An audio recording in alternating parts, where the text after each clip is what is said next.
Ilikuwa mwaka jana mwezi wa 6. Niliondokewa na mke wangu kipenzi kwa ajali ya moto. Aliungua mke wangu moto. Amefariki. Baada ya kufariki mke wangu, changamoto ya maisha ikawa ngumu sana. Huyu baba ndiye yule mke wake aliyefariki kwa kuungua na moto akiwa vichakani, huku chanzo cha moto kikiwa hakijulikani. Mke wake alimwacha akiwa na watoto watatu, wawili wakiwa wanasoma shule, mmoja akiwa ni mlemavu ambaye hajiwezi kufanya chochote kile, akitegemea usaidizi wa mzazi. Ilikuwa mwaka jana mwezi wa 6. Niliondokewa na mke wangu kipenzi kwa ajali ya moto. Aliungua mke wangu moto. Amefariki.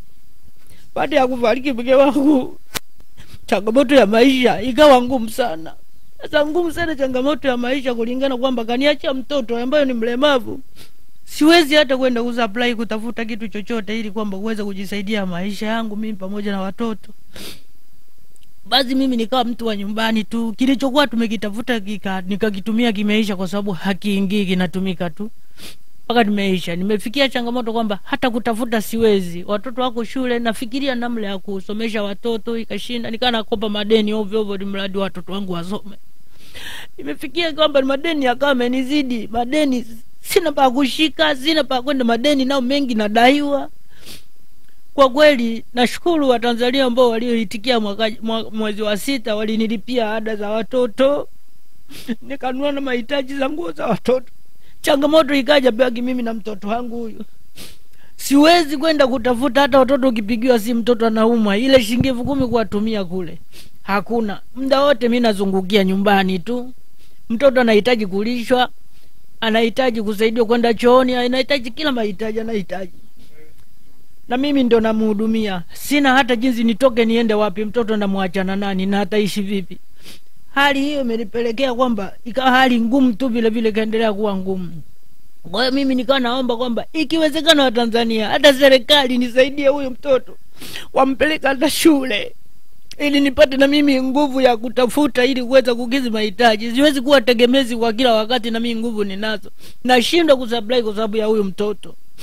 Yaani mtoto anahitaji mahitaji yote na mimi siwezi kutoka. Kwa hiyo akimtafutia angalau shule ya kusoma, angalau akakae kule na mimi nitajua namna ya kutafuta. Kwa hiyo naomba Watanzania, kama litakwaza Watanzania, naomba wanisaidie, na serikali kwa ujumla naomba inisaidie ili mtoto apate msaada huyo mtoto, ili nipate na mimi kutafuta. Kwa sababu si kwamba sina nguvu, nina nguvu za kutafuta, lakini changamoto huyu mtoto nashindwa namna ya kufanya. Hivi watoto wamerudi sasa hivi shule. Nafikiria wataendaje shule, wanahitaji mabegi, wanahitaji viatu, wanahitaji mahitaji mengi na hela ya kula shule kule. Nafikiria wataendaje watoto wangu shule, na mimi sina kazi na sina hata pa kutafutia kazi. Mtoto nitamwachaje? Afadhali sasa hivi napiga kibarua napata hela ya kula kwa sababu watoto wapo.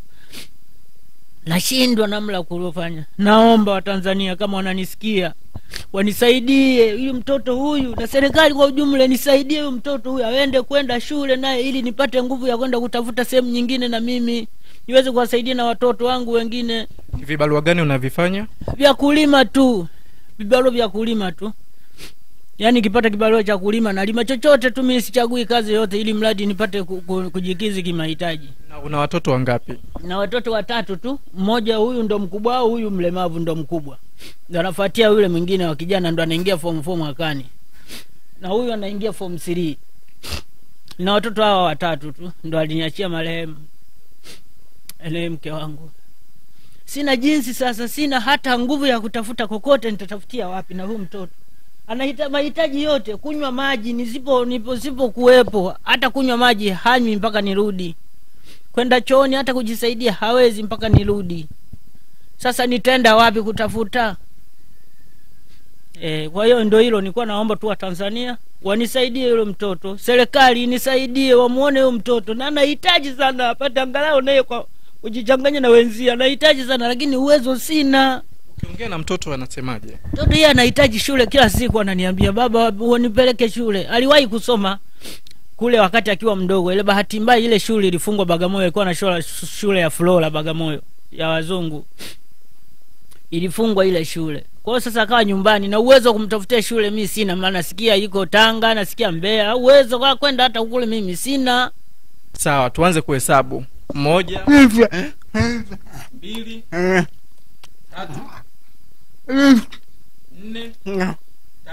5 6 7 8 9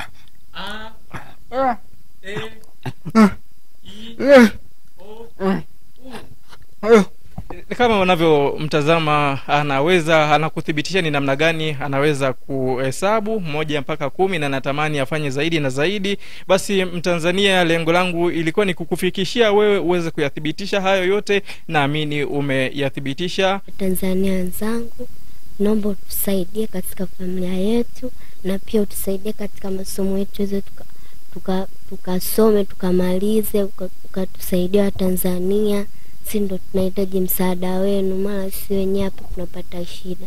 Tunaombeni wa Tanzania mtuonekane, mtuangalie, maana tuna shida hapa nyumbani. Sisi watoto tunahitaji kwenda shule, mzazi wetu hajiwezi, tunatakiwa hela ya ada akapeleke shule. Ye baba ndio hiyo kazi tu anafanya kazi ni tu tuende shule. Kwa tunaomba Tanzania mtuonekane, si watoto na familia yetu tuweze kwenda shule, na pia kakaangu mkamsaidie, maana tutapata tabu hapa nyumbani. Tunamnyosha maji, tunafanya hivi, hawezi kufanya kitu peke yake bila sisi kumsaidia. Kwa Tanzania tunaomba msaidie kaka yetu hata apate nafasi ya kwenda shule.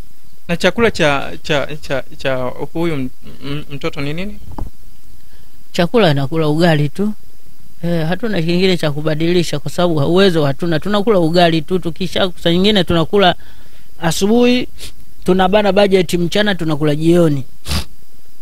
Tukisha kula asubuhi tunabana budget, tena tunakuja tunakula jioni. Kesho yake tuna hivyo, kama hatuna anakunywa uji. Yeye na hata kunywa uji hanywi, anasubiria tu mchana kama kula basi. Hata juzi mimi nilimsema sana kwa sababu nilimpeleka chooni kule.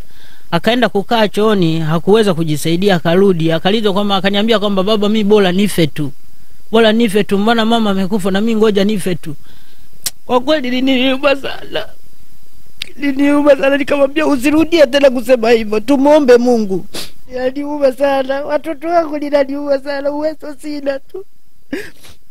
Ninaniuma sana watoto wangu hao. Mimi na ndoto yangu ya kuwa nikiwa mkubwa nitakuja kusaidia familia yangu.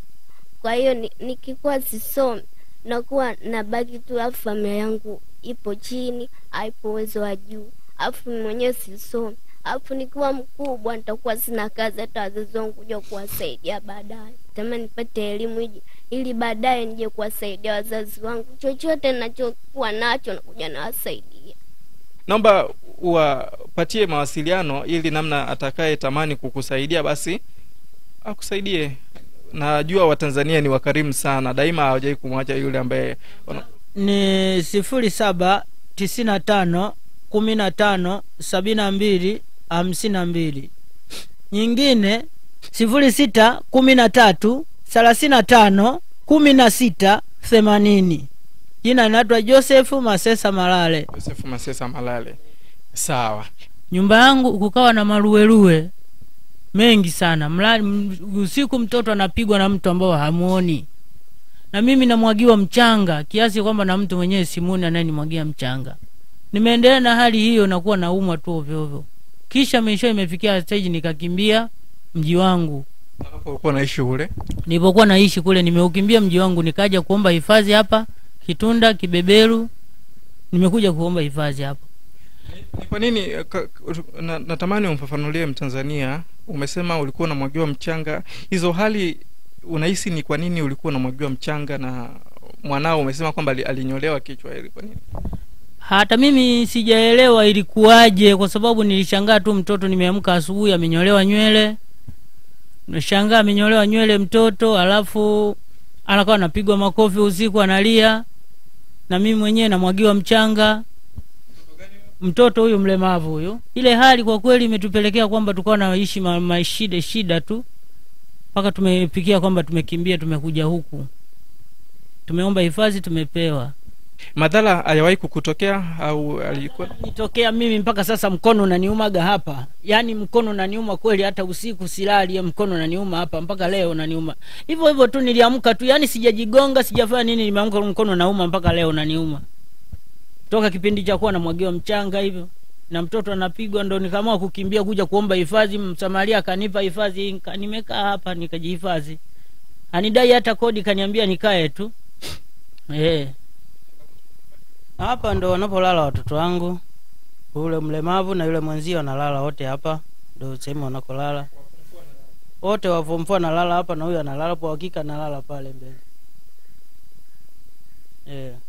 Ndo mazingira tunaoishi.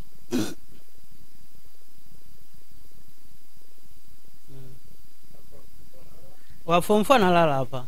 Yule wa form 3 ndo analala hapa. Hapa analala hapa. Wa kike analala peke yake hapa.